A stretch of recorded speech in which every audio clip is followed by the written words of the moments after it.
So now the next method you are going to apply is the partial fraction method. Okay, this method you have already studied in the previous videos. That is, when you studied the Laplace transform, there you are basically applying the partial fraction method. So that procedure of partially factorizing the expression is the same for this transform also. There is no difference in how you partially factorize the expression. So that procedure is exactly the same in this Z transform also. There is no change. If you want, you can revise that video one more time to see how you are going to partially factorize. For example, like if I write something like this, that is 3z by z minus a into z minus b. Okay, so how do I express this? This should be expressed by a by z minus a plus b by z minus b. Okay, and suppose if it is 3z by z minus a the whole cube z minus b, then this is nothing but, you write it at a by z minus a plus b by z minus a the whole square plus c by z minus a the whole cube plus d by z minus b. You see, so which means this is a two distinct factors, right? So that's why you have two distinct terms, two factors, therefore two terms, and then you need to find the value of a and b. And here there are totally four factors, in which three of them are repeating. So since three of them are repeating, we write that three times, right? And then we write z minus b. So this is basically the procedure of how to factorize this into different partial factors. It's the same in how you studied in Laplace transform. There is no difference. There's no difference in that. It's the same, exactly the same. Okay. Now the only difference is that in Laplace transform you factorize this expression. That is, you factorize the expression of x of s. Right? You express this in these terms, and then you find the value of a and b separately. You find the coefficients separately. In Z transform, you are, instead of finding the value of x of z, you factorize the expression of x of z by z. You are going to partially factorize this expression, x of z by z. Okay? That means in the denominator there will be an extra z. Okay, the reason is because when you are partially factorizing this expression, at the end of your answer you will get one of these terms. Like for example, sometimes you might get this expression z by z minus a. If you get this expression, immediately you can understand that its Z transform inverse is nothing but a raised to n u of n. If you get this expression, immediately you can understand that the inverse Z transform is a raised to n u of n. Likewise, if you get an expression that is looking like this, that is z by z minus a the whole square, then immediately you can write that the inverse of this Z transform is n into a raised to n minus 1 u of n. Okay.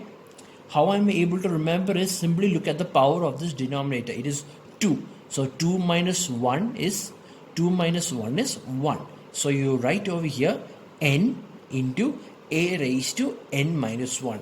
Or if you want to remember, suppose you can write like this also. N into n by 1 factorial into a raised to n minus 1 into u of n, right? That's how you remember it. That's how you remember the expression. So for example, if it is z by z minus a the whole cube, then you can write its inverse directly by saying that 3 minus 1 is 2. So you write n into n minus 1 by 2 factorial into a raised to n minus 2 u of n. See, this is how we express the inverse. And suppose if you get your final answer looking like this, that is z by z minus a the whole raised to 4, then your inverse, you can directly write the inverse by, 4 minus 1 is 3. So you can, here it will be n into n minus 1 into n minus 2 by 3 factorial into a raised to n minus 3 u of n. You see, This is how we find it. And on other words, if I suppose if it is z by z minus a the whole raised to k, right, then the z transform of this in the z inverse of this is n into n minus 1 into n minus 2 into it goes on up to n minus k minus 2, right, by k minus 1 the whole factorial into a raised to n minus of k minus 1 u of n. See, if you, this is a generalized equation, if k can be of any value, you see. So if you get one of these answers at your end result, then immediately you can write its inverse in this format.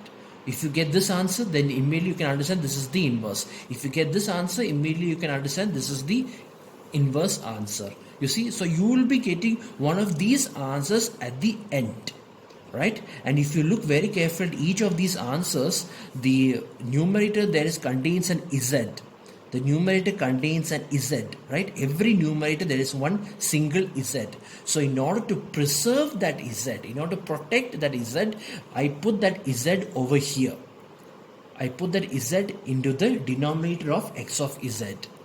Then only I apply my partial fraction. You see, in the case of a Laplace transform, you don't have to do any of that. You can simply partially factorize the x of s equation. But here you need to first bring that z to the denominator, and then you need to partially factorize it.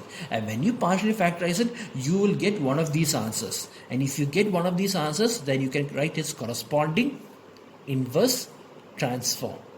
Okay. And one more thing also you need to understand is that here I have written these equations assuming that the signals are all causal signals. Okay, causal signals means everything is in the positive value, right? In the question they'll say the signal can be a causal signal or it can be an anti-causal signal. How will I know if the given question is causal signal, anti-causal signal is, suppose in the question if they write something like this, that is mod z is greater than 1 by 4. Immediately I should understand that since the mod z is greater, it is outside the circle. So mod z greater, it shows that this is a causal signal. If I write like this, mod z less than 1 by 4, then I should immediately understand that this is an anti-causal signal. So they'll give these kinds of values in the question, and that from there you can understand whether the signal is a causal signal or a anti-causal signal. Okay, now suppose if it is a causal signal, after finding the value of x of n, and suppose if the given question is a causal signal, then all you need to do is simply put a u of n after it. Simply write u of n along with it, because x of n into u of n is nothing but basically a causal signal. So if it is a causal signal, okay, if you get these kind of expression, if you get these kinds of example expressions, then you can understand, simply put a u of n in front of x of n to make this a causal signal. Okay, now suppose if x of n is an anti-causal, if they say that the given inverse is an anti-causal, or if they give these kind of expression, that is mod of z is less than something, then that is an anti-causal. So if it is an anti-causal signal, what you need to do is, when you find the x of n, you put a minus sign in front of it, and this minus x of n is then multiplied with u of minus n minus 1.